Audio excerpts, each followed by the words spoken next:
አሁኑኑ የባንክ አካውንታችሁን ቼክ አድርጉ። እዚያ ውስጥ ያለው ገንዘብ በየቀኑ እየጨመረ ይመስላችኋል? እውነቱ ግን ተቃራኒ ነው። እናንተ ተኝታችሁ እያለ የዋጋ ግሽበት ወይም ኢንፍሌሽን ልክ እንደ ሌባ የገንዘባችሁን የመግዛት አቅም እየሰረቀው ነው።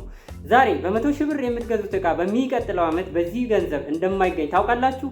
ታዲያ ገንዘባችሁን ባንክ ውስጥ አስቀምጣችሁ እስከ መቼ እንዲሞት ትፈቅዱበታላችሁ?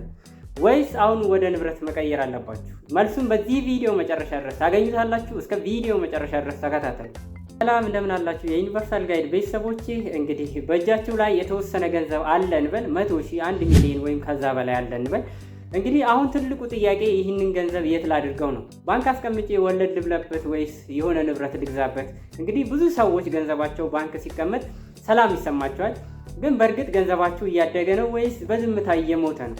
ዛሬ ባለው የኢኮኖሚ ሁኔታ የትኛው ያዋጣል የሚለውን በዚህ ቪዲዮ መጨረሻ ላይ ምላሹን ታገኛላችሁ። እስከ ቪዲዮ መጨረሻ ድረስ ተከታተሉ። እንግዲህ መጀመሪያ የምናገኘው እንግዲህ ገንዘብ በባንክ ቢቀመጥ ምንድነው ጥቅሙ፣ ምንድነው ጉዳቱ የሚለው እናያለን። እንግዲህ ጥቅሞቹን ስናይ የመጀመሪያው ሊኩዊዲቲ ወይም ፈጣን ተጠቃሚነት የምንለው ነው። እንግዲህ ገንዘብ ባንክ ሲሆን የፈለጋችሁ ሰዓት ማውጣት ትችላላችሁ። ማለት ሊኩዊዲቲ ስንል በራሱ ባይ ዲፎልት የገንዘብ የመንቀሳቀስ አቅሙ ማለት ነው። ስለዚህ ይሄ ማለት ምንድነው? ለድንገተኛ አደጋ ወይም ይሄ ኢመርጀንሲ ፋንድ የምንለውን ፈጣን መፍትሄ ይሆነናል ማለት ነው። በሌላኛው ደግሞ ከደህንነት አንጻር ነው። እንግዲህ ከደህንነት አንጻር ስናይ ሌባ አይሰርቅብንም፣ በቀላሉ ዝም ብሎ አይጠፋም ከመሬት ተነስቶ። ስለዚህ ከዚህ አንጻር ትልቅ ጠቀሜታ አለው ማለት ነው። እንግዲህ ወደ ጉዳቶቹ ስንሄድ ደግሞ እንግዲህ ጉዳቶቹ የባንክ ገንዘብ ስናስቀምጥ የዋጋ ግሽበት፣ የመጀመሪያው የዋጋ ግሽበት ነው፣ ኢንፍሌሽን የምንለው ማለት ነው። ይህ እንግዲህ ባንክ ቤት 15% ወለድ ቢሰጣችሁ፣ ነገር ግን የእቃዎች ዋጋ ደግሞ በ30% ቢጨምር ገንዘባችሁ በቁጥር ጨመረ እንጂ የመግዛት አቅሙ በጣም ተዳክሟል። ያ ማለት በ15% ቀንሰዋል ማለት ነው። ስለዚህ ይሄ አንዱ ጉዳቱ ነው። ሁለተኛው እንግዲህ ዝቅተኛ ትርፍ ነው። ከባንክ ወለድ ብቻ ሀብታም የሆነ ሰው የለም። ምክንያቱም ባንክ ላይ ብዙዎቻችን እንደምናውቀው ባንክ የሚሰጠን ወለድ ፐርሰንቱ በጣም አናሳ ነው። ስለዚህ ብዙም አያተርፈንም፣ አያዋጣንም ማለት ነው። ስለዚህ ገንዘባችን ብናንቀሳቀሰው የተሻለ ይሆናል ማለት ነው። ስለዚህ ይሄ ነው። በዚህ ሁለተኛው እንግዲህ የምናገኘው ነጥብ ደግሞ ንብረት መግዛት፣ ይሄ አሴት የምንለው ነው። አሴት ፐርቼዝ ብናደርግ ምን አይነት ጉዳት አለው፣ ምን አይነት ጥቅም አለው የሚለውን ስናይ ደግሞ እንግዲህ ምን አይነት ንብረቶችን ነው ልንገዛ አሰብ ነው የሚለውን ለራሳችን ጥያቄ ልናመጣ ይገባል። መሬት ነው የምገዛው፣ ቤት ነው የምገዛው፣ ወርቅ ነው ወይስ አክሲዮን ነው የምገዛው የሚለውን ነገር ለራሳችን እንውሰድ። ስለዚህ በዚህ ሂደት ውስጥ ጥቅሞቹን ጉዳቱን ስናይ ደግሞ እንግዲህ የመጀመሪያው ጥቅሙ ከዋጋ ግሽበት መከላከል ነው። እንግዲህ የሲሚንቶ ዋጋ ሲጨምር የቤታችሁ ዋጋ አብሮ ይጨምራል። የኑሮ ውድነቱ ያው ፋይዳ የለውም ማለት፣ ምክንያቱም ገንዘባችሁም የያዛችሁ ገንዘብ የመግዛት አቅሙ እንደዛው ቢወደድ ምንድነው የምገዙትም ንብረትም ይሄ አሴት ብለን የምንጠራው ምንድነው የሚሆነው? እንደዛው በዛው ልክ ነው። ስለዚህ ምንም የመጎዳደል ዊን ዊን ስትራቴጂ ነው የሚሆነው ማለት ነው። ስለዚህ ይሄ ማለት ምንድነው የኑሮ ውድነቱ ፋይዳ አይኖረውም በዚህ ሚና ውስጥ ማለት ነው። ንብረታችሁን አብሮ ይወደዳል። ቤቱም ሲጨምር ገንዘባችሁም አብሮ ይወደዳል ማለት ነው። ስለዚህ አንዱ ጥቅሙ ይሄ ነው። ሌላኛው ደግሞ ይሄ ተገቢ ገቢ ወይም ይሄ ፓሲቭ ኢንካም የምንለው ነው። እንግዲህ ቤት ከገዛችሁ በየወሩ ኪራይ ታገኛላችሁ። ንብረቱ ራሱ ዋጋው እየጨመረ ተጨማሪ ገቢም እያስገኘላችሁ ነው የሚሄደው። ስለዚህ ንብረት መግዛት ይሄን የመሰለ ጥቅም ሲኖረው ደግሞ ወደ ጉዳቶቹ ስንሄድ ደግሞ ጉዳቶቹ ቶሎ ወደ ገንዘብ አለመቀየር ነው። እንግዲህ የሆነ ችግር ገጥሟችሁ የሆነ ኢመርጀንሲ ቢደርስባችሁ ምንድነው ያንን ንብረት ይሄንን መሬት ሊሆን ይችላል፣ ወርቅ ሊሆን ይችላል፣ በአንድ ጊዜ ወዲያው ሸጣችሁ ወደ አገልግሎት ልትጠቀሙት አትችሉም። ምክንያቱም ሰው አፈላልጋችሁ ገና ዋጋ ተደራድራችሁ ስለሚሆን ይቆይባቸዋል ማለት ነው። ስለዚህ ከዚህ አንጻር ጉዳት አለው። መሬት ዛሬ ሸጬ ዛሬ ገንዘብ ላግኝ ብትሉ ማግኘት አትችልም። ስለዚህ ያ ማለት ደግሞ ጊዜ ይወስዳል፣ ኢት ቴክስ ታይም ማለት ነው። ሁለተኛው ደግሞ የመነሻ ካፒታል ነው። እንግዲህ ንብረት ስንገዛ ምንድነው ትልቅ ካፒታል ይፈልጋል። ለምሳሌ ንብረት ለመግዛት ትልቅ ገንዘብ ለምሳሌ 300 ሺህ፣ 400 ሺህ፣ 500 እስከ ሚሊዮን ድረስ የሚገኝ ነው። እንደውም ከረንትሊ መሬት ልንገዛ ብናስብ ወይም ቤት ልንገዛ ባስብ ሚሊዮንስ እንጂ በመቶ ሺዎች ምናምን የሚቆጠር አይደለም። ስለዚህ ይሄ ትልቅ ካፒታል ይፈልጋል። አንዱ ጉዳት ይሄ ነው ማለት ነው። እንግዲህ ወደ ንጽጽሩ ስናይ እንግዲህ የትኛው የተሻለ ነው የሚለውን ነገር በምሳሌ ሳስረዳችሁ ደግሞ እንግዲህ ከ5 ዓመት በፊት አንድ ሰው 500,000 ብር ባንክ አስቀመጠ እንበል። ዛሬ ከወለድ ጋር ደግሞ ወይም ወልዶለት ኢንተረስት ሬቱ 800,000 ብር ሆኖ ቢመጣ፣ በሌላኛው መንገድ ደግሞ አንድ ሰው ደግሞ ይህንኑ አሁን የመጀመሪያው የነገርኳችሁን 500,000 ብር መሬት ቢገዛበት ማለት ነው። ዛሬ ያ መሬት ስንት ያወጣል?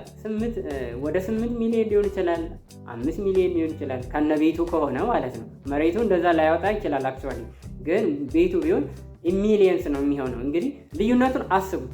የመጀመሪያው ሰው ገንዘብ መጠን ጨመረለት ማለት 500,000 አስቀምጦ ስንት አደረገው? 800,000 ሆነለት። አስዩም እንግዲህ። ሁለተኛው ደግሞ ያንኑ 500,000 ብር ተጠቅሞ መሬት ገዛ። አሁን ላይ ግን የመሬቱ ዋጋ ወደ 3 ሚሊዮን ብር ፈጀ እንበል። እንግዲህ በዚህ ያለውን ልዩነት አስቡት ምን ያህል ትርፋማ እንዲያደርግ። ስለዚህ የትኛው ያዋጣል ማለት ነው? ሁለተኛው ሰው ሀብታም ነው የሚሆነው። ገንዘቡን በጣም ፕሮፐርሊ ይጠቀምበታል ማለት ነው። በ500,000 ብር መሬት ገዝቶ አሁን ላይ ሊሸጠው ደግሞ 3 ሚሊዮን 4 ሚሊዮን ከዛም በላይ በሆነ ዋጋ ሊሸጠው ይችላል። እንግዲህ ኢማጂን በ800,000 እና በሚሊዮን ያለው ልዩነት ማለት ነው። የዚህን ዲፍረንስ ካልኩሌት ብታደርጉት የትኛው ትርፋማ እንደሚሆን ማወቅ ትችላላችሁ ማለት ነው። ስለዚህ ይሄንን ኢቫሉዌት አድርጉ። እንግዲህ መቼ ነው ባንክ ማስቀመጥ ያለብን የሚለውን ጥያቄዎች ስናነሳ ደግሞ እነኝም በምክንያት እነግራቸዋለሁ። ለምሳሌ ሁሉንም ገንዘብ ንብረት ላይ ማዋል አደገኛ ነው፣ ምክንያቱም ሪስክ ስለሚያመጣ ማለት ነው። ስለዚህ ለምሳሌ የ6 ወር ወጪያችሁን የሚሸፍን ወይም ኢመርጀንሲ ፈንድ፣ ድንገተኛ ፈንድ ባንክ መኖር አለበት ማለት ሪዘርቭ ማለት ነው። ስለዚህ ያንን ማስቀመጥ አለብን ማለት ነው። በቅርብ ጊዜ ለምሳሌ ከ1 ዓመት እስከ 2 ዓመት ድረስ ለምትጠቀሙ ገንዘብ ንብረት መግዛት አያስፈልግም ወይም አይመከርም። ምክንያቱም ያ ለምሳሌ ማሽን ገዛችሁ ብንል ከ1 ዓመት በኋላ ወይም ከ2 ዓመት በኋላ ልሰራበት ነው ያሰብኩት፣ ስለዚህ እቃ ሳይወደድብኝ አሁን ልግዛ ብትሉ ይሄ አይመከርም። ምክንያቱም ማሽኑ ቢበላሽ እናንተ ናችሁ የምትከስሩ። ስለዚህ ይሄ መሆን የለበትም ማለት ነው። ስለዚህ ይሄንን ስትራቴጂ ብትጠቀሙ ለእናንተ አሪፍ ነው፣ አሁን የነገርኳችሁ ማለት ነው። እንግዲህ የምሰጣችሁ ምክር ምንድነው ማለት ነው? ውሳኔ ቶሎ መወሰን የለባችሁም ማለት ይሄ ውሳኔ አሁን የምነግራችሁ እንደ አቅማችሁ ይለያያል። ነገር ግን ህጉ ይሄ ነው። ገንዘባችሁን ሰራተኛ አድርጉት በተቻለ መጠን ማለት ነው። ገንዘባችሁን ሰራተኛ አድርጉት ማለት ገንዘባችሁ ያላችሁን ገንዘብ ስራ ስሩበት በተቻለ መጠን ማለት ነው። የተወሰነውን ገንዘብ ባንክ ቤት አስቀምጣችሁ ስራ ብትሰሩበትና ያንን ትርፋማ ብታረጉት የተሻለ ነው የሚሆነው። ይሄንን ነው ልላችሁ የምችለው።